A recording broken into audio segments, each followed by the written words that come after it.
নমস্কার বন্ধুরা, welcome to Unicorn. Yes yes, we are টি-20 ওয়ার্ল্ড কাপ চ্যাম্পিয়ন্স।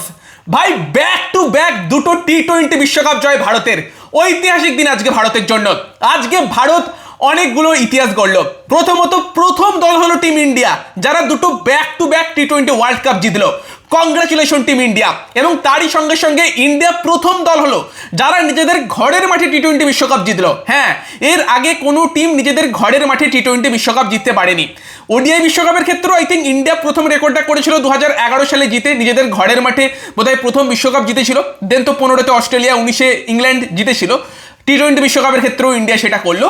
এবং সব থেকে বড় কথা, নিউজিল্যান্ড, যারা কিন্তু টি-20 বিশ্বকাপে ইন্ডিয়ার জন্য একটা বড় গাঁট ছিল। এতদিন পর্যন্ত কিন্তু ইন্ডিয়া নিউজিল্যান্ডকে কোনোদিন হারাতে পারেনি টি-20 বিশ্বকাপে। আজকে প্রথমবার নিউজিল্যান্ডের এগেনস্টে ইন্ডিয়া জয় তুললো।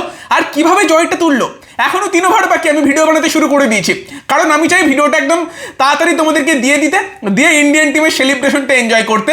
3 ওভারে 104 রান বাকি নিউজিল্যান্ডের, 8 উইকেট পড়ে গিয়েছে। Jasprit Bumrah on fire, Axar Patel brilliant bowling. আর ভাই, আমি এই টাইপের ফাইনালে দেখতে চাই।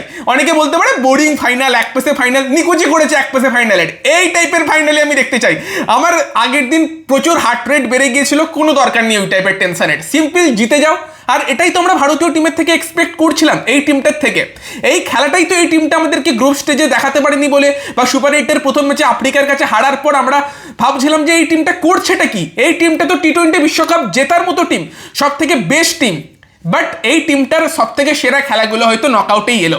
ওয়েস্ট ইন্ডিজের এগেনস্টে ভালো ক্রিকেট খেলার পর সেমিফাইনালেও ভালো খেলেছিল, বাট সব থেকে পারফেক্ট ম্যাচটা ফাইনালে খেললো টিম ইন্ডিয়া, যেখানে ব্যাটিং, বোলিং, কিছুটা ফিল্ডিংয়ে দুবে বা হার্দিক পান্ডিয়া ক্যাচ মিস করেছে। বাট উল্টো দিকে যদি আমরা ঈশান কিষানের ফিল্ডিং দেখি, অ্যাবসোলুটলি ব্রিলিয়ান্ট। রিঙ্কু সিং কয়েকটা শেপ দিয়েছে, ব্রিলিয়ান্ট। সব মিলিয়ে ইন্ডিয়া সব বিভাগে জাস্ট নিউজিল্যান্ডকে ডমিনেট করেছে, উড়িয়ে দিয়েছে। আর শুরুটা করেছিল ইন্ডিয়া ব্যাটে। নিউজিল্যান্ডের বিশাল বড় ভুল যে টস জিতে ইন্ডিয়াকে ফার্স্টে ব্যাট করতে পাঠানো। এটা আমি ম্যাচ প্রিভিউতেও আলোচনা করেছিলাম, অনেকগুলো বিষয়ে আলোচনা করেছিলাম। মিলেছে কিন্তু রাচিন রবীন্দ্রর এগেনস্টে জসপ্রীত বুমরা, রাচিন কিন্তু ক্লিক করেছে। অক্সর প্যাটেলকে নিয়ে আসা তোমার সাইফাট বা ফিন অ্যালেনের সামনে, আমি তো ভেবেছিলাম সাইফাটের উইকেটে নেওয়া সহজ হবে, বাট ফিন অ্যালেনের উইকেট পেয়ে যাওয়া, সেই ম্যাচ আপগুলো কিন্তু মিলেছে। বলতে বলতে জসপ্রীত বুমরা আরও একটা উইকেট নিয়ে নিল, 4 নম্বর উইকেট। 9টা উইকেট কিন্তু নিউজিল্যান্ডের ফেলে দিল। জসপ্রীত বুমরা ফাইনালে ব্রিলিয়ান্ট। আর আই থিঙ্ক যদি খুব ভুল না করি, প্রথমবার জসপ্রীত বুমরা 4টে উইকেট নিল টি-20-তে। এই লেভেলের বোলার ফাইনালে কি পারফর্ম করছে। যাই হোক, আর একটা উইকেট বাকি। আশা করি এই ওভারেই নিয়ে জসপ্রীত বুমরা তার 5-টা কমপ্লিট করবে। বরুণ চক্রবর্তী অবভিয়াসলি আজকের ম্যাচেও একদম সেই পারফরমেন্স দিতে পারেনি যেটা আমরা এক্সপেক্ট করছিলাম, বাট কি যায় আসে। ইন্ডিয়া প্লেয়ারদের ব্যাক করেছিল, অভিষেককে ব্যাক করেছিল, বরুণকে ব্যাক করেছিল।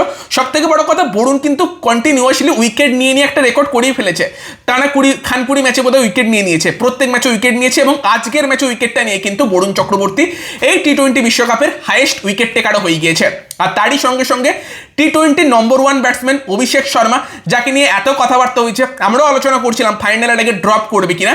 But coach Gautam Gambhir, captain Suryakumar Yadav, তারা অভিষেক শর্মার উপর ভরসা দেখিয়েছে। আর যেই দিন পারফর্ম করা দরকার ছিল সেই দিন করে দিয়েছে। ফাইনাল ম্যাচে ফার্স্ট টেস্ট 50 এই টি-20 বিশ্বকাপের। 18 বলে 50 করে, 19 বলে কত 51 বা 52 এরকম কিছু করেছে, 19 না 20 বলে। Brilliant batting. এবং প্রথম দিকে 2টো ওভার ইন্ডিয়া দেখে নিয়েছিল। ফার্স্ট ওভার ম্যাট হেনরির ওভার, ম্যাট হেনরি অবশ্যই সুইং করাতে পারতো, একটু দেখে খেলতে হতো, সেটা ইন্ডিয়া সামলে নেয়। এবং সেকেন্ড ওভারে আমি তো অবাক হলাম যে নিউজিল্যান্ড ম্যাকঙ্কিকে খেলায়নি, গ্লেন ফিলিপসের হাতে বল তুলে দেয়।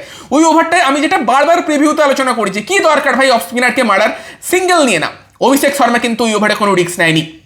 তারপর ভাই জেকব ডাফিকে ধুয়ে দিয়েছে। জেকব ডাফিকে এমনিতেই আমরা দেখেছিলাম বাইল্যাটারাল সিরিজে কিভাবে মেরেছিল তোমার অভিষেক শর্মা। বাট এগেন আবারও কিন্তু অভিষেক শর্মার ব্যাট থেকে ডাফির এগেনস্টে আমরা রান দেখলাম। আর সব থেকে বড় কাজটা ইন্ডিয়া করেছে ফার্গুসনের এগেনস্টে। ফার্গুসন প্রথম ওভারেও 24 দিয়েছে, দ্বিতীয় ওভারেও বোধহয় 24 দিয়েছে। 2 ওভারে 48 রান দিয়েছে ফার্গুসন। একটু খেলাটাও দেখছি, খেলাটাও হচ্ছে, এখনো শেষ হয়নি। এবং ফার্গুসন নিউজিল্যান্ডের সব থেকে গুরুত্বপূর্ণ বোলার। মিডিলে বল করে, ডেথে বল করে, পাওয়ার প্লেতে একটা বল করে। তাকে এমন মারান মেরেছে যে 2 ওভারের বেশি বল করাতে পারেনি। ওই জায়গাতেই ইন্ডিয়া কিন্তু ম্যাচটা জিতে নিয়েছে। অভিষেক শর্মার দুরন্ত স্টার্ট, সঞ্জু স্যামসন অতটা অ্যাগ্রেসিভ না খেলেও কত করেছে 46 বলে বোধহয় 89 করেছে। Sanju has been brilliant. I think Sanju Samson man of the tournament অবশ্যই হওয়া উচিত। আর আমি ট্রাভিস হেডকে দেখার পর বারবারই ভাবতাম এরকম একটা প্লেয়ার আসবে, সব ম্যাচ খেলার দরকার নেই, 3-4টে ম্যাচ খেলবে, ইন্ডিয়াকে টুর্নামেন্ট জিতিয়ে দেবে। সেই কাজটাই সঞ্জু স্যামসন করলো এই টি-20 বিশ্বকাপে। এবং একটা সঞ্জু স্যামসনকে নিয়ে কথা হয়েছে, সঞ্জু স্যামসন 4-5টা ম্যাচ ভালো খেলার পর হঠাৎ করে ফর্ম হারিয়ে ফেলে। একদিক থেকে ভালোই হয়েছে ইন্ডিয়ার জন্য যে সঞ্জু হয়তো পরের দিকে এসেছে, 3-4টে ম্যাচেই সুযোগ পেয়েছিল, কাজ করে দিয়েছে। ব্রিলিয়েন্ট সঞ্জু স্যামসন, 46 বলে বোধহয় 89 করেছে আজকেও সব থেকে বেশি রান করেছে, অনবদ্য ব্যাটিং। বাট আমি যার কথা বলবো, যেই প্লেয়ারটা ভীষণই ইম্পর্টেন্ট ছিল আজকের ম্যাচে, সেটা ঈশান কিষান। কারণ তোমার 7 ওভারে 98 রান হয়ে গিয়েছে, ওপেনাররা ভালো স্টার্ট দিয়েছে, ভালো পিচ, এবং সেই জায়গাতে মোমেন্টামটা যেন না ইন্ডিয়া হারায় সেটা দেখার ছিল, আর সেটা নিশ্চিত করে ঈশান কিষান এসে। ঈশান কিষান অপোনেন্টের লেফট আর্ম স্পিনারদের অতটা এফেক্টিভ হতে দেয়নি, এবং সঞ্জু স্যামসনের সঙ্গে আরও একটা দুরন্ত পার্টনারশিপ করে, দারুণ ব্যাটিং করে। হ্যাটস অফ টু ঈশান কিষান। কারণ এই টুর্নামেন্টে হয়তো পাকিস্তান ম্যাচের সময় আমরা কথা বলেছিলাম, অত কথা হয়নি, বাট বেশিরভাগ ম্যাচে কিন্তু ঈশান কিষান এসে দারুণ কাজ করে দিয়ে গেছে। আজকেও বল হাতে ঈশান কিষান যে কাজটা করেছে অনবদ্য। ঈশান কিষানের যত প্রশংসা করবো সেটাই কম করা হবে। এবং তারই সঙ্গে সঙ্গে আমরা ফিল্ডিং দেখলাম, অনবদ্য ফিল্ডিং। ফার্স্টে আমরা দেখলাম তোমার রাচিন রবীন্দ্রর ক্যাচটা, what a catch, brilliant catch. এবং তারপর টিম সাইফার্টের ক্যাচটা বরুণ চক্রবর্তীর বোলিংয়ে, ওটাও একটা ব্রিলিয়ান্ট ক্যাচ। এবং অনবদ্য, জাস্ট ঈশান কিষান ফিল্ডে অনবদ্য ছিল। ইন্ডিয়ার ফিল্ডিং ব্রিলিয়ান্ট ছিল আজকে। যদিও শুরুতে যখন ফিন অ্যালেনের ক্যাচটা ফেলে দিয়েছিল, আমি এটাই ভাবছিলাম যে এই একটা প্লেয়ার আমাদেরকে এই ওয়ার্ল্ড কাপ হারিয়ে দিতে পারে, ভাই এর ক্যাচ কেন ফেললো। বাট তিলক ভার্মার যে শটটা ফিন অ্যালেনের হাতে লেগেছিল, মনে হলো একটু কিন্তু ফিন অ্যালেন কষ্টের মধ্যে আছে, অতটা ছন্দে দেখা যায়নি। বাট টিম সাইফার্ট কিন্তু ভালো খেলতে শুরু করে। বাট সেখানে ফিন অ্যালেনের উইকেটটা আজকে অক্সন নেয়। দেন রাচিনকে এসে তোমার জসপ্রীত বুমরা আউট করে দেয়। আউট না, ক্যাচ উঠে গিয়েছিল, অভিষেক শর্মা বোলিং করছে। এবং তারপর কিন্তু গ্লেন ফিলিপসকেও অক্সর প্যাটেল আউট করে। How good is Axar Patel? ভাই অক্সর প্যাটেল একা শেষ করে দিল পুরো তোমার নিউজিল্যান্ড টিমকে। ফার্স্টে ফিন অ্যালেন, তারপর গ্লেন ফিলিপস, এবং পরের দিকে সে মিচেল স্যান্টনারকে আউট করতে পারতো, হার্দিক পান্ডিয়া ক্যাচ ফেলে। এবং ওই ওভারই আরও একটা উইকেট নিয়ে নিল। কার উইকেট ছিল? সম্ভবত ড্যারেল মিচেলের উইকেট ছিল, তাই তো? জাস্ট এক্সাইটমেন্টে ভুলে গেছি, ড্যারেল মিচেল কি সম্ভবত আউট করেছিল অক্সর প্যাটেল। হ্যাঁ, ঈশান কিষান ক্যাচ নিয়েছিল ওটা। তো সেই জায়গাতে দাঁড়িয়ে কিন্তু অক্সর প্যাটেল ব্রিলিয়ান্ট বোলিং করেছে আজকের ম্যাচে। এবং এটাও আমরা ম্যাচ প্রিভিউতে আলোচনা করেছিলাম যে অক্সরকে পাওয়ার পেতে যতটা বল করানো যায় তত ভালো। তো সেই জায়গাতে fantastic planning, Indian captain, Indian কোচের প্রশংসা করতে হবে। ডিটেল ভিডিও তো আসবে, এটা জাস্ট রিয়াকশন ভিডিও, বুঝতেই পারছো খেলা এখনও শেষ হয়নি। বাট ডেফিনেটলি কিন্তু ইন্ডিয়ার জন্য এত বড় জয়। এবং কিছু বাদর বাচ্চা এবার কাঁদবে যে ভারত ফ্ল্যাট পিচ বানিয়ে টুর্নামেন্ট জিতেছে, এগুলো মানা যায় না। ভাই ফ্ল্যাট পিচ হোক আর যেই পিচ হোক, তোর বাবাদের বলিস। ইয়েস, জিতে গেছি ভাই, ক্যাচ নিয়ে নিয়েছে তিলক ভার্মা, আরও একটা অসাধারণ ক্যাচ, চ্যাম্পিয়ন আমরা।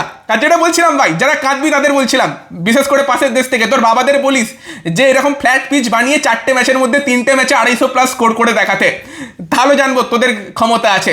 পাকিস্তান এরকম পিচে কবার 250 করতে পারে আমি দেখতাম। যাই হোক, ম্যাচ নিয়ে ডিটেলে আলোচনা করবো ভাই। চ্যাম্পিয়ন 159 নিউজিল্যান্ড অল আউট, মানে আমরা জিতলাম কত রানে? 96 রানে। ভাই সাব, thank you team India, thank you coach Gautam Gambhir. ভাই এক্সাইটমেন্ট, যদিও জয়টা আগেই নিশ্চিত হয়ে গিয়েছিল। তো চলো পরে ভিডিও নিয়ে আসছি, দেখি ভারত কীরকম সেলিব্রেশন করে। Yes, we R champion. কমেন্টে তোমাদের মতামত জানিও। ভারতীয় দল নাচতে শুরু করে দিয়েছে। তো চলো, বাই বাই বাই বাই।